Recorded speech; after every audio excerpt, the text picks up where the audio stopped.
oknum itu bermasalah dengan Ya, itu kan kesiapan artinya mentalnya. ada problem dalam proses rekrutmen awal. Balik lagi menurut Anda Kembali yang ada salah di proses rekrutmen. awal. Itu kan tadi saya satu sisi lagi saya ingin coba melihat dari faktor proses kan polisi ini tadi adalah dalam rangka ketertiban rekrutmen. Dalam proses penegakan hukum ini problem juga tadi sebagian apa yang dikemukakan oleh kawan saya Johnson kan problem sekarang. Proses penegakan hukum tadi apa yang dikemukakan tagar jangan lapor tadi seperti itu. Percuma Bahkan kalau bahasa polisi, yang dulu ya. orang lapor polisi itu hilang kambing, lapor polisi jadi hilang sapi seperti itu. Kan itu kan yang sudah menjadi anekdot ya, sekarang menjadi kena dalam media sosial maka membuat tagar seperti itu. Tapi ada proses penegakan hukum ini menurut saya yang juga menjadi problem betul ini. Problem ini adalah kan padahal sudah ada wasdik, pengawasan wasdik. Sudah mulai proses itu tidak seperti dulu lagi kan. Proses kalau dulu kan membuat laporan langsung. Sekarang kan sudah ada mulai tingkat filterisasi. Laporan polisi itu kan tidak gampang diterima.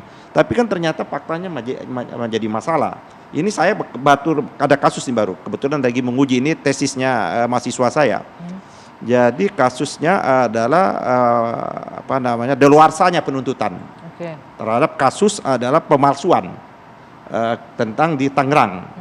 Ini kasus penuntutan tentang jual beli. Jadi orang menjual beli pinjam sertifikatnya ini dan banyak yang terjadi. Ternyata dipinjam dia tidak tahu sudah terjadi jual beli. Nah ini sudah jelas pada waktu kasus itu P19 terus sudah ada arahan lagi dari Kejaksaan JPU bahwa ini harus di lab. Betulkah ada pemalsuan itu? Oke, poinnya yang disampaikan perintah dari penuntut umum ke ini ada bertahun-tahun, 5 tahun lebih tidak ditindaklanjuti seperti itu. Itu artinya ada problem di Warsdik ini. Laporan seperti ini problem. Yang kedua kita kalau terjadi peristiwa, ya ini saya ingin saja ada peristiwa. Kadang-kadang yang akhirnya apa yang dikemukakan kita harap betul apa yang dikemukakan tadi Pak Sambo dan Pak Kapolri juga ada jenjang tadi 2 level di atasnya. Dan ini bisa ditegakkan secara konsisten kayak itu loh, cara tegak. Jadi kalau memang ada aparat yang melakukan pelanggaran hukum dan tindakan tidak sesuai hukum, abuse of power atau ada seperti itu, maka tidak hanya sekedar pelaku yang di lapangan itu yang dihukum, atasannya. Nah, coba kalau kita lihat beberapa waktu yang lalu peristiwa kilometer 50. Sekarang kan lagi disidangkan tuh, kilometer 50 itu menurut saya peristiwa kilometer 50 itu terjadi diskriminatif. Kan itu oleh polisi pelanggar pembunuhan pasal 338. Pelaku kan ya, kalau nggak salah Pak Sambo kan tidak ditahan, ya kan? Tidak ditahan, ya kan? Tidak dilakukan. Nah, ini apa betul dia dalam proses komando ini hanya di tingkat yang pelaku di lapangan? Siapa otak di balik itu maksud Anda siapa lagi? Itu menjadi misteri. Yang Komnas HAM pun menjadi persoalan sekarang pun masih tanya. Nah, yang kedua adalah pengawasan yang tadi internal. Ini ada problem juga di Kompolnas kita. Menurut saya Kompolnas kita ini bermasalah. Seharusnya Kompolnas kita ini menjadi sparring partner, membantu Propam, dia adalah mitranya Propam. Kompolnas ini dalam rangka untuk melakukan pengawasan, bukan menjadi corongnya kayak gitu loh. Seperti itu. Nah ini kan menjadi problemnya. Kalau menganggap seperti itu, perannya Kompolnas sudah tidak ada seperti itu, ya kenapa dia tidak ditingkatkan aja mungkin dengan yang namanya IPW?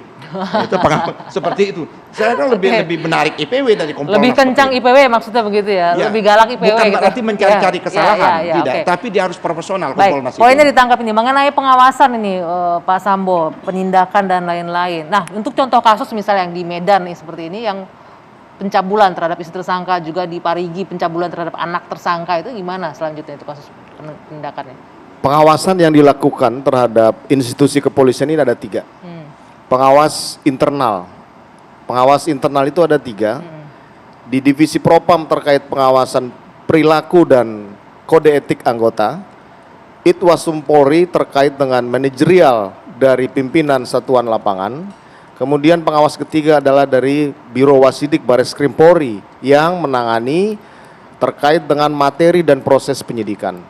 Pengawas kedua adalah pengawas eksternal. Ini lembaga-lembaga terkait dengan tugas fungsi kepolisian seperti Komnas HAM, Kompolnas, Kontras, dan masyarakat juga masuk dari pengawas eksternal ini, termasuk IPW. Nah, pengawas yang ketiga yang sangat penting dan berperan adalah pengawas atasan langsung.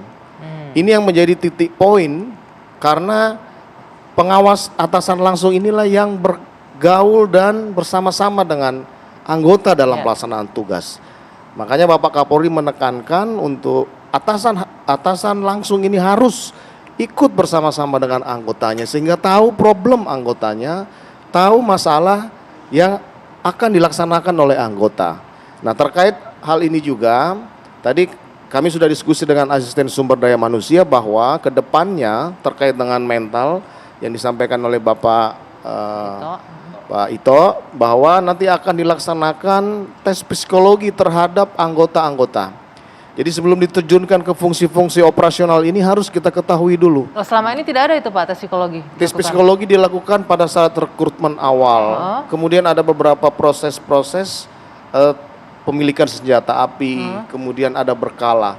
Nah, ini mungkin yang akan kita buat terobosan untuk secara rutin atasan langsung ini melakukan tes psikologi terhadap anggota-anggota di fungsi operasional sehingga bisa kita mitigasi secara awal. Oke, ada artinya, masalah nggak dia dengan Pak Sambo, maaf saya potong, artinya selama ini untuk proses tes psikologi untuk anggota-anggota yang langsung di lapangan ini untuk operasional ini tidak berjalan dengan baik begitu? dilaksanakan hanya tidak rutin. Oke. Sehingga ini harus kita lakukan karena kita juga harus tahu tadi kondisi psikologis anggota ini seperti apa. Bagaimana keluarganya, bagaimana kondisi lingkungannya dan apa problemnya. Ini semua strategi-strategi yang kami sudah jalankan di 9 bulan kepemimpinan kami di Divisi Propam. Tapi Pak, untuk kasus pencabulan ini, saya bisa bilang pencabulan ya, aksi tindak susila ini kan faktor-faktor lain itu sudah jelas tindakan pelanggaran kan ini ya, pelanggaran hukum. Apa masih dipertimbangkan lagi faktor mental dan lain-lain? Itu kan sudah tindak ya itu sudah jelas kan, sudah jelas. Sudah di PTDH.